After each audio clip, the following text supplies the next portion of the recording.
and she's always talking about how she's just writing and she has no money and all she does is write all the time. And I just love that about her.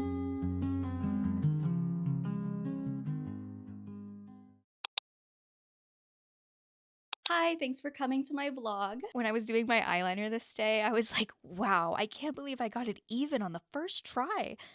I did not, and it's very obvious, so please ignore that. My name's Jay. I'm writing a literary fiction book that I call The Shark Book on the internet. It's a story about childhood friendship, and it takes place in the Florida Keys. It has a lot of fruit and sharks and summer, and one day you'll have it in your hands and you'll be reading it. So get excited. Yes, I'm hoping to traditionally publish that before I die. Anyways, okay. So after my last vlog, I took a break for a couple of days because I really love what I'm writing right now. And so I'm writing for multiple hours every day. And it started to feel a little bit daunting. And I was like, there's no need to read into it too much. I just was like, I need a break. So I took a break for 2 days and then I came back and I jumped to a different point in the story. And the scene I was writing, let's just say when this book is adapted into a limited series, the people are going to make so many edits of this scene. And I will also be making edits under a fake name. It's just such a good scene for an edit. It's right before let's just say it's right before a big fight between my two main characters. I told Kay about it, and then I mentioned, I think it would make a good edit, and she was like, I was gonna say it would make a good edit. So objectively, it's going to make a good edit. So I've been working on that scene all week, and it's not perfect, but I decided to call it good enough for now because I was just moving the same commas, to the beginning of the sentence or to the end to, change the rhythm. And every time I reread it, I was like, oh, the comma should go somewhere else. And I was like, I think I'm too close, so I'm gonna step back. So I was like, okay, what do I write next? I'm jumping around the draft, if you couldn't tell. I was writing chronologically, but then I was like, let's just have some fun. Let's spice it up. I used to be very rigid in my whole writing process. I was a really rigid outliner and a really rigid drafter. Now I'm like, no. I want writing it to feel creative, I think is what I'm realizing. I just want every session to feel creative and I kind of just do whatever I am called to. So I was called to the end of the book. I was like, I want to go write something over there. And also, everything before the midpoint is pretty much, it's either really thoroughly planned or it's already drafted. Either I feel good about it and I would send it to an agent, or it's pretty close. Like the scene I was writing with the comma confusion. Everything before the midpoint is kind of figured out. So I wanted to move forward. But I felt like I couldn't jump in and start drafting yet because there are some question marks about the end. I know the very end, how I want it to end. How we get there was always a little bit of not a mystery, but a problem because there was something just wrong. And I finally feel ready to discuss it and tackle it. I haven't really, I kind of started tackling it earlier, but just let me explain. Even though I'm jumping around, the reason so much of the beginning half of the book is pretty much finished and the end is a little bit not untouched, but it's way less touched. It's because there's a really special scene. It's really special in my heart that I have planned for the end. And this scene was based on an Instagram reel that I saw a couple years ago. And it was just such a beautiful Instagram. It was a situation, a real life situation that happened. Whatever, I'm not going to get into it, but I knew I wanted that scene in my book. And in the first version of this book, it made perfect sense, for this to happen. And I loved everything about it. I loved the scene itself and the aftermath. And so when I was rewriting the book, it wasn't even a question in my mind. Of course, this scene's going to carry over. It is everything to me. But it doesn't, this is really hard for me to admit. Let's just say I really wanted it to fit and I was convincing myself it still made perfect sense. But then today I was trying to kind of plan the major beats of the second half of the book.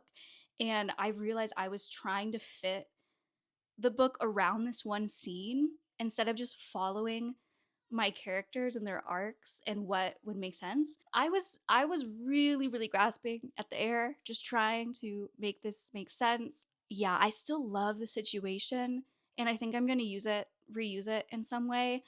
But I don't know if this is relatable, but sometimes I want my characters to do something. It doesn't really make sense for them to want to do it. And sometimes in the past, instead of taking that as a sign that I'm taking the plot in the wrong direction, I would be like, I bet I could just put a paragraph in there and just kind of explain the reasoning. And then everyone will be like, oh, well, that answers my question. And then it's fine. There was a lot of that. Like every decision that my characters were making that would lead to this were just like so forced because I was literally forcing it. Just for a second, I was writing at work and I was like, let me just imagine that I drop this scene. What could happen instead? Like, where could the relationship go? What could be the big thing instead of this? And I didn't do that for very long because I had to like do my job. But just like even the couple minutes that I was able to spend imagining that, I just got so excited because the scenes that I was thinking of, they weren't quite as dramatic and riveting as this scene that I was trying to force in. Like on the surface, they're not, but emotionally, because they're actually made for the story I'm writing and they're not like shoved in from another story, like they have the potential to be just as emotionally hard hitting. The first part of this vlog, at least, is going to be me trying to imagine that I get rid of this scene. I'm not like for sure getting rid of it, but I'm just not feeling so stubborn like I need it.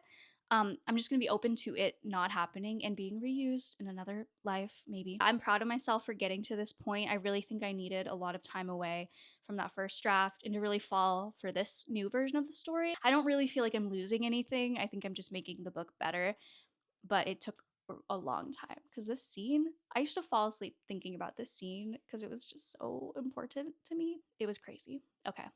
So, yeah, I'm going to see what happens, and you're also going to see what happens because I'm going to tell you because secrets don't make friends. Also, I hit 200 subscribers. I can't promise that I won't be different now, just a little more glamorous with the fame and all, but I'm trying to think of something I can do 200 times in this video, and it's harder than you think. Like, even blinking 200 times, like, such a headache. I'll think of something.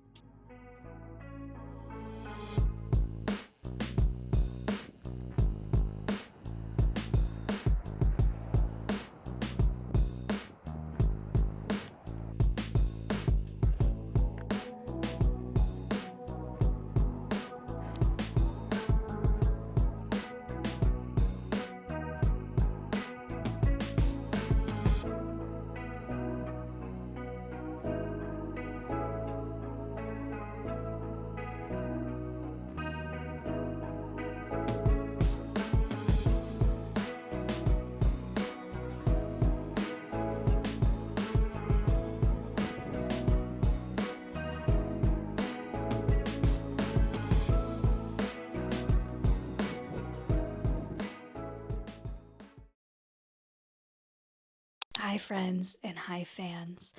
I'm going to give you a writing update at another time. I have a raging headache, and it is bedtime, but I just wanted to come here and give you a really exciting update.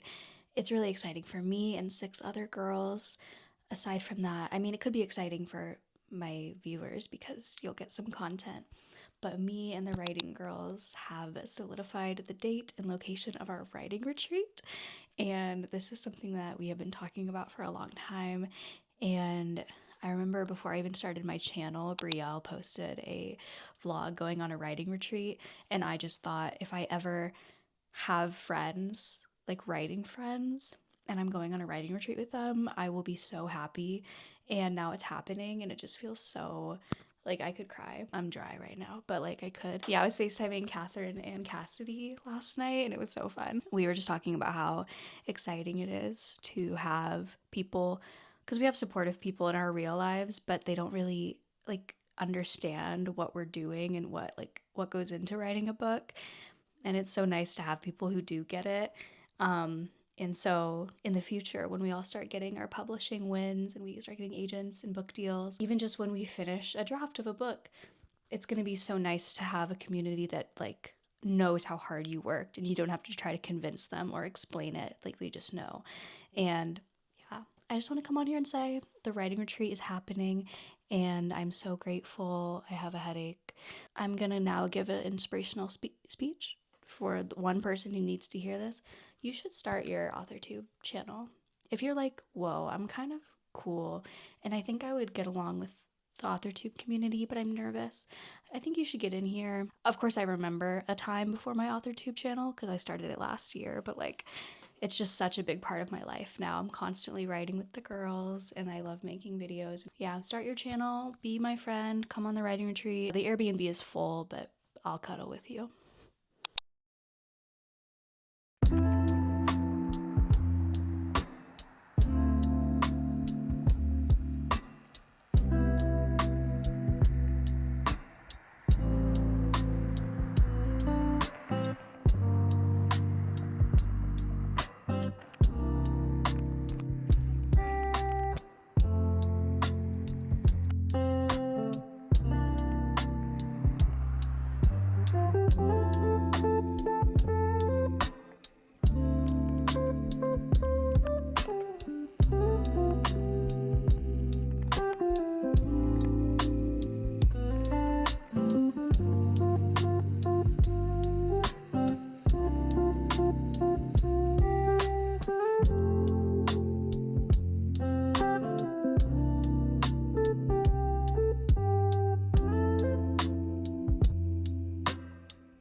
I thought it'd be fun to stand in the sun like I'm tanning. If this looks stupid, just unsubscribe. I'm not sure if you can see this. Can you see Left-Handed Nation? You know what this means. If you recall, there was a scene that I was holding on to from the last version of the book very stubbornly this morning before work, and just now after work. I was working on just like imagining other avenues, and I just adore what I came up with. I just love it. Oh my god, it's so good. I honestly don't even miss the thing that I got rid of. It made no sense for the story. I I I love I love what I came up with. It reminds me a lot of, if you read Intermezzo, I think that's how you say it, by Sally Rooney. I think what would be the climax of that book. I made a note in my notes app when I read it, how it felt very, like, on the surface, mundane. Like, if you think of a climax of a book, it's like something exciting, you know? And the thing that I was holding on to before felt more like traditionally what a climax should look like. But when I read Intermezzo by Sally Rooney, I loved it. I don't know how to put it exactly into words, but it felt emotionally very climactic. And it felt like something that could happen in real life. And it wouldn't be like in a blockbuster film, this climax happening, but in these characters' lives, it's something really significant. And by the time the reader gets there, the reader's like really into it and hooked.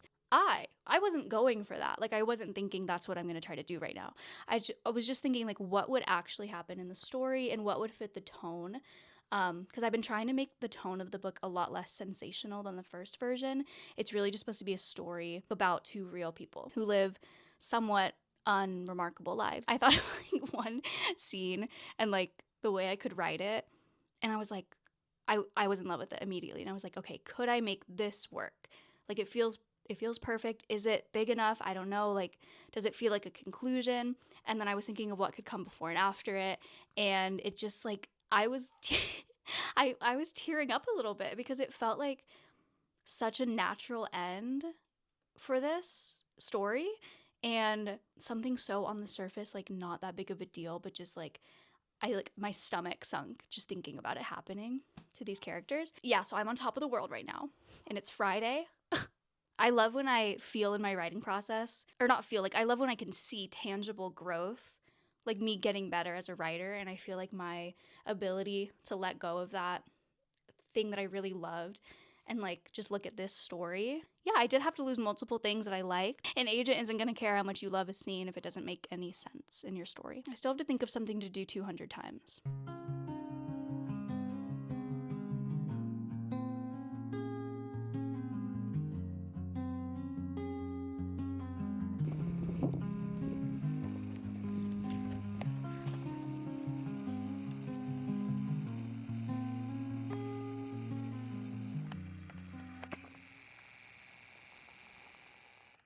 I was eating dinner when all of a sudden it hit me. The perfect way to celebrate 200 subscribers is to eat 200 pieces of rice. I will be separating 200 pieces of rice. Each one represents one of you. And then I'm going to eat it all. Let's begin.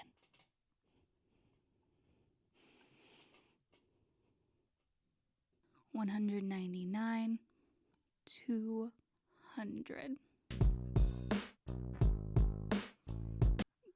It's not very much.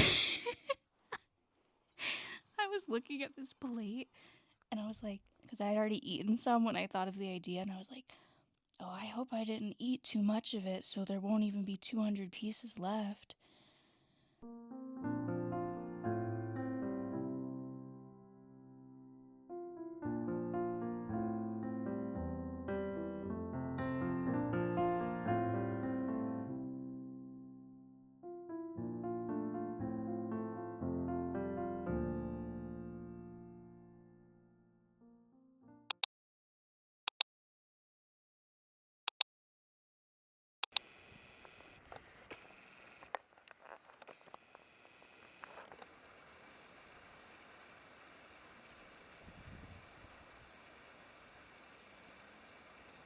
It's time to go to bed. Thank God. I'm going to visit my sister tomorrow in LA. I'll put some B-roll so that you can see in between writing my book. I do hit the streets. I don't want to, but I do. So I was satisfied with what I wrote earlier, and I just didn't feel like writing anymore today. Although I probably will imagine my book all night and probably leave some voice notes for myself, and hopefully they make a little bit of sense because I will be half asleep. Hopefully I can decipher them in the morning. I'm at that stage where I just want to be thinking about my book, and that's part of the writing process, is thinking. So yeah, I probably will do more writing tonight in my sleep. Before I go, I wanted to talk about something that I think about a lot, and I don't know if it's relatable because I feel like one of the reasons I think about it so much is because I don't feel like it's relatable, and that is I don't think of writing as a backup plan.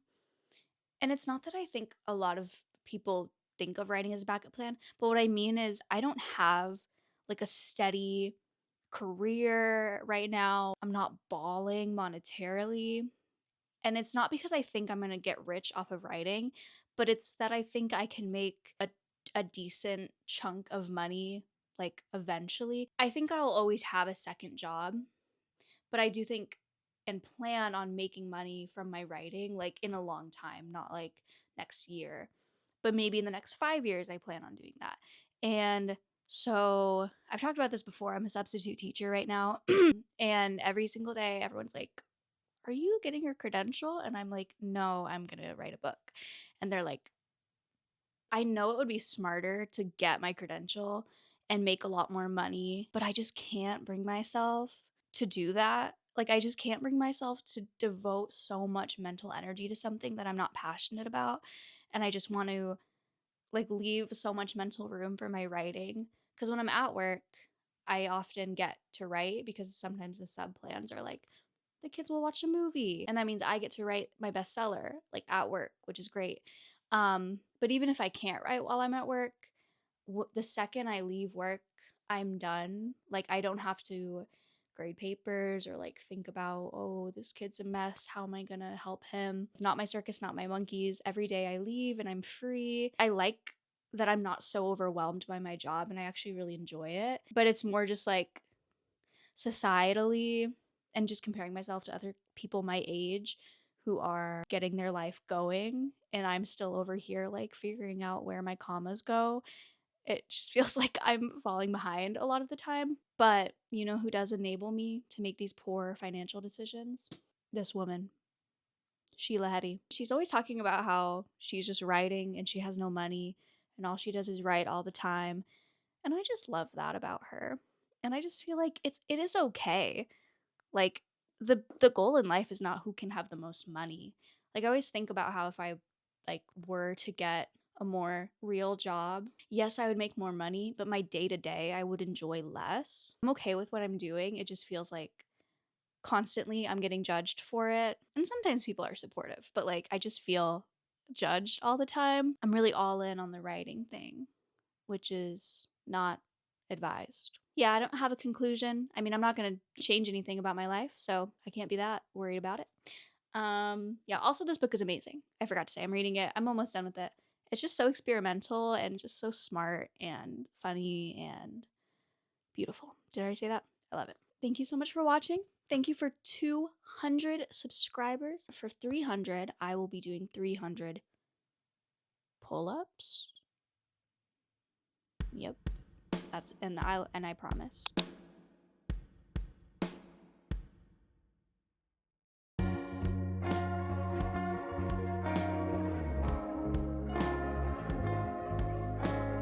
Goodbye guys, thanks for watching this vlog. If you like this video, like and subscribe. Comment down below. And tell them to comment how pretty I am. And comment about how beautiful. Read J. Pelton.